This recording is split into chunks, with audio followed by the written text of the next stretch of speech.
Flying-type Pokemon can be tricky Pokemon to keep and to handle. In many ways, they're the ones that need the most training while they're young, as a lot of the final evolutions are so large, housing them can become impractical without a large amount of space and resources. The Pidgey line is actually a good example of this, with there being such a massive gulf in size between the first and last forms. Welcome everyone to the Pokemon Care Guides, where we go over how to keep and house Pokemon in your very own home. For those who are unfamiliar with the Pokemon, Pidgey and its following evolutions are common flying types from the Kanto region. So common in fact that, along with the Spearow line, they are often Kantonian trainers' first interaction with a flying type Pokemon. Pidgey itself is a small bird Pokemon, brown feathers on its back and pale yellow feathers on its stomach, weighing only about 4 pounds on average and standing only about a foot tall. Its evolution Pidgeotto kicks it up a bit, standing 3.5 feet tall and averaging about 66 pounds. The coloration of its feathers stays the same as its previous evolution, except it now has red and yellow tail feathers, as well as red feathers on its head, looking almost like a head of hair. As a Pidgeot, those feathers on its head grow much longer and gain a yellow streak down the center. At this point, it's pretty much a bird with long hair. A big bird, too. Pidgeot stand nearly 5 feet tall and weigh over 87 pounds, so they can get quite large towards the end. Large enough that training becomes paramount to their care. But you'll hear all about that later in the guide. For now, let's go through and see if the Kanto region's most well-known bird line is the perfect Pokemon for you. Enclosure. As I'm sure many of you have guessed, the biggest thing for a flying-type Pokemon's enclosure is going to be space. And not just ground space, you need vertical space as well. These Pokemon need to be able to fly as a big part of their exercise and development. Without it, mental and physical issues can arise in your Pokemon. Which leaves two options when building the enclosure. You can encase the entire thing, all the space your Pokemon would need to fly around and be properly taken care of. That's a good method for smaller Pokemon, maybe, but for a lot of the flying Pokemon, especially the later evolutions, it's just not possible. For birds like Pidgeot, you'd be encasing spaces nearing full city blocks and multiple stories high. The only places that could build an aviary like that are zoos. So we're going to be doing more of what we did for Beedrill and Butterfree. Build a small space that the Pokemon can use for their home, then allow them to just roam the surrounding area. Starting off, Pidgey is, luckily, a small enough bird that it isn't hard to get an enclosure for it.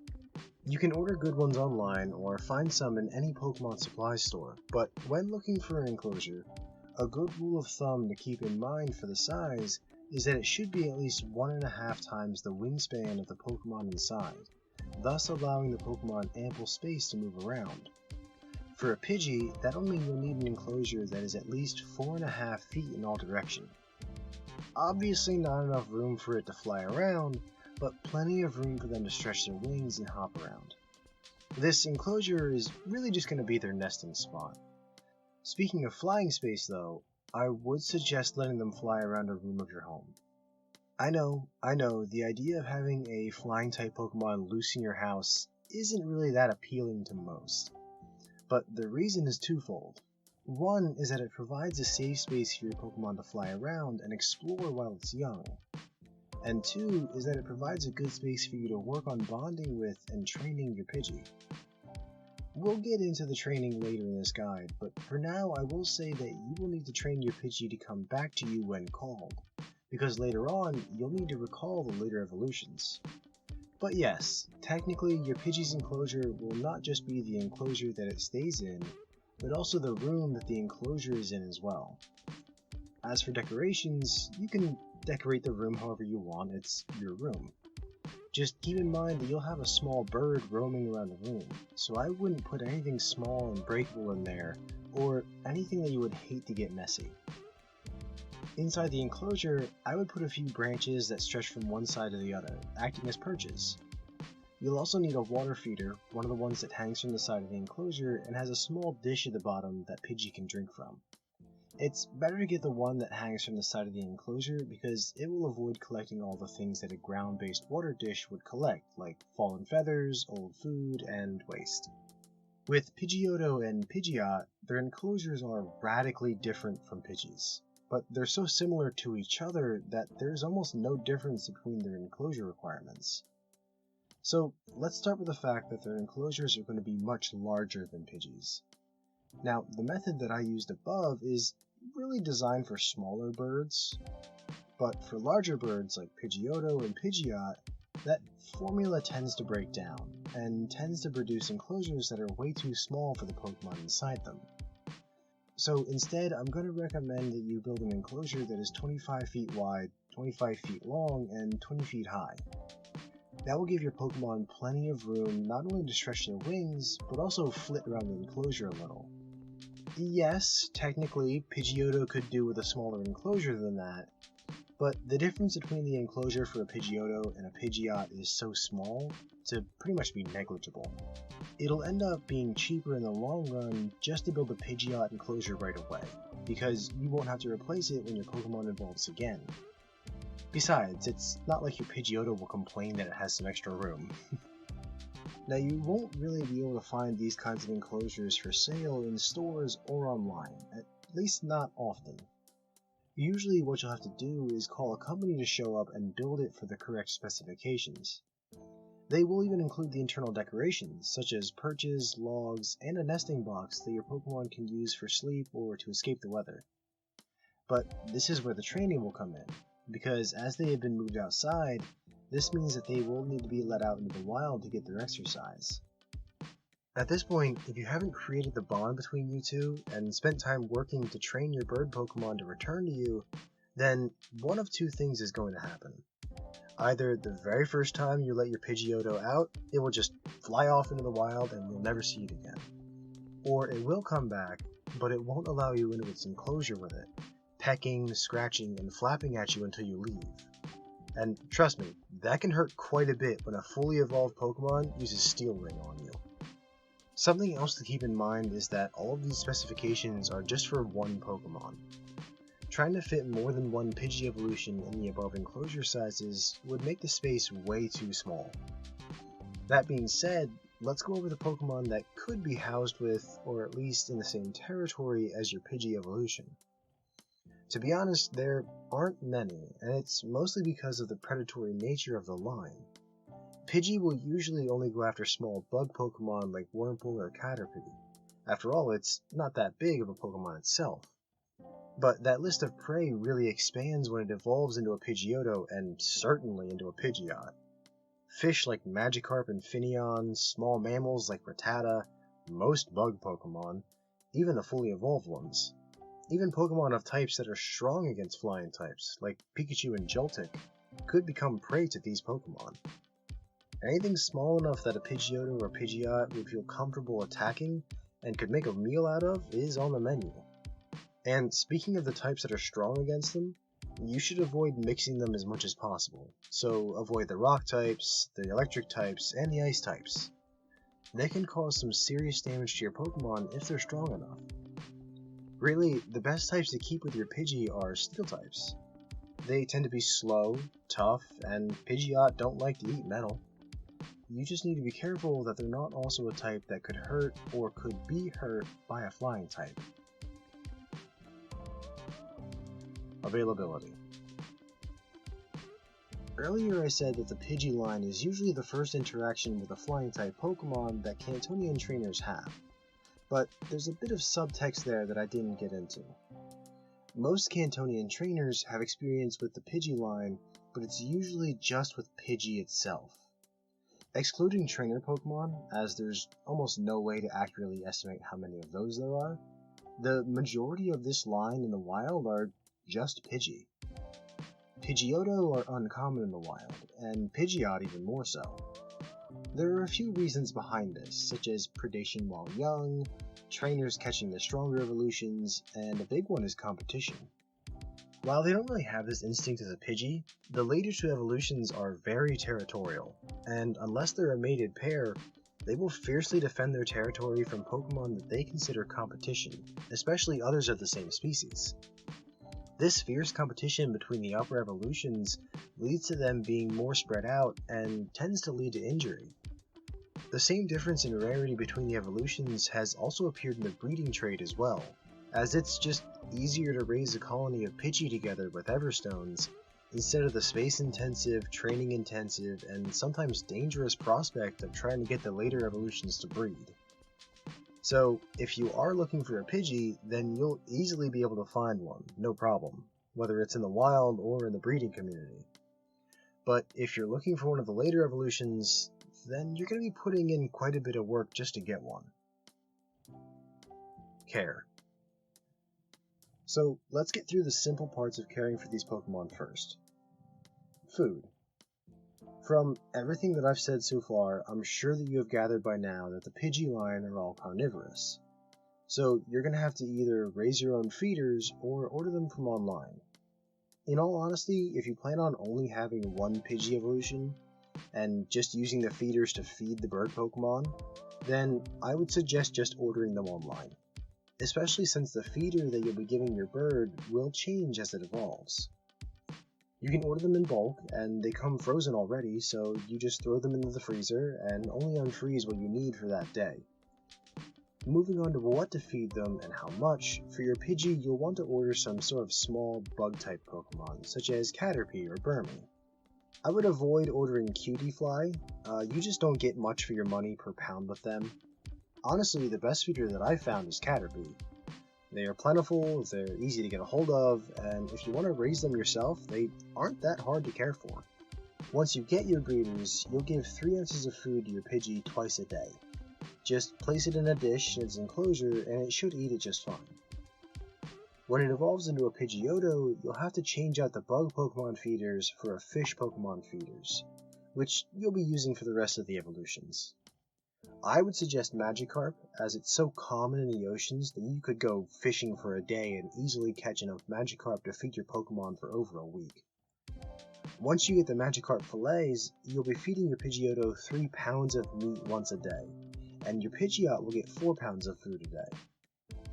Same as your Pidgey, just place the fillets in a dish for your Pokemon and place them inside the enclosure. Should have no problems from there on.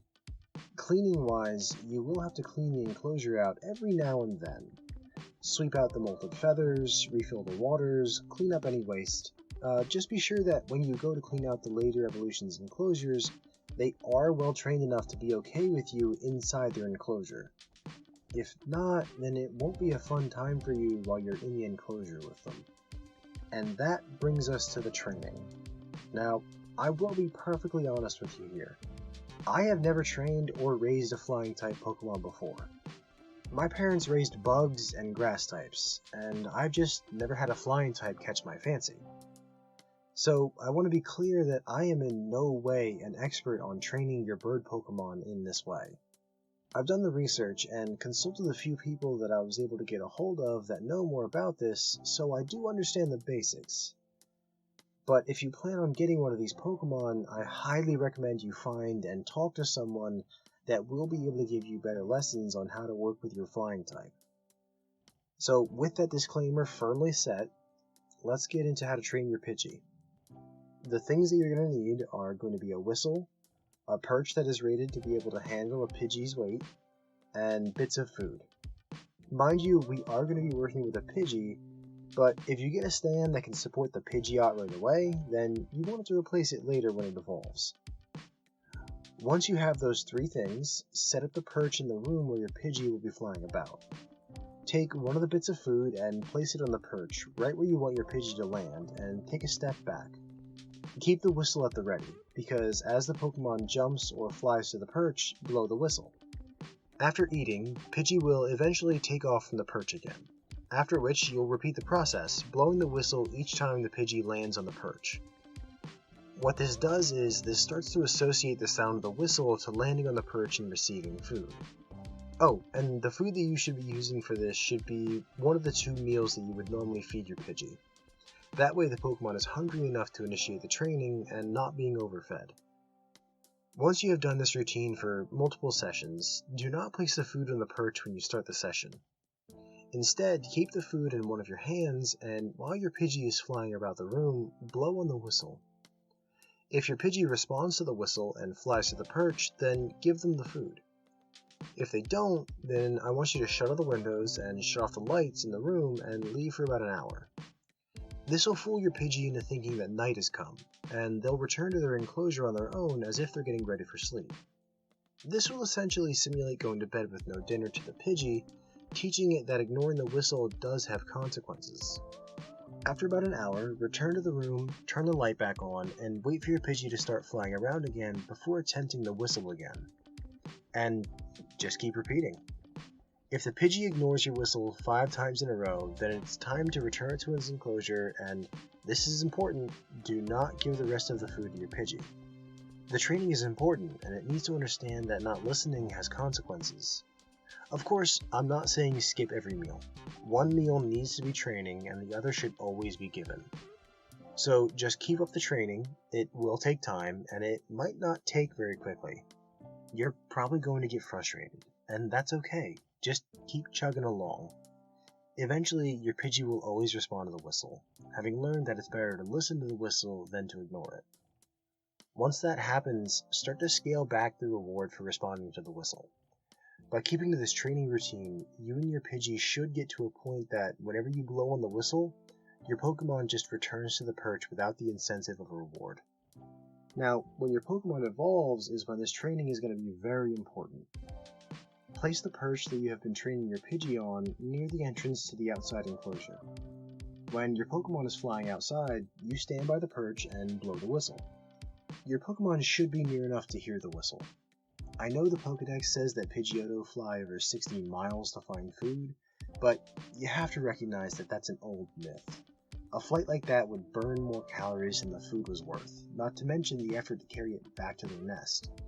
Once they hear the whistle, they'll fly back and land on the perch. You can then use a small bit of food to get them to return to their enclosure. Again, these are just very basic training techniques that you can do with your Pidgey evolution. There are many, many more things that you can work on teaching your Pidgey how to do, but you'll need to consult an expert beyond my skill level to learn how to do those. Cost. The enclosure is where you're going to spend a lot of money for these Pokemon. Even Pidgey's enclosure won't be cheap. I think at the cheapest you could find one for the right size in the high category. And the outside enclosure? Oh, you're just looking at going deep into the very high category. There's just no avoiding the expense, unfortunately. The integral need for so much room just means that, inherently, the enclosures for flying Pokemon are going to be more expensive. Add in the training equipment, the decorations for the inside of the enclosures, and the water dishes, and you'll need to drop some serious money here. The Pokemon, however, could cost you very little. In fact, if you're willing to give it a try, you could go out and catch one fairly easily. At least a Pidgey you could. Pidgey are so common in so many regions that the cost of the Pokeball to catch it could be the only thing you have to pay. Couple that with the fact that breeding Pidgey without including the later evolutions is relatively easy, and they've become very common in the breeding community as well, putting Pidgey in the very low category. The later evolutions are another story.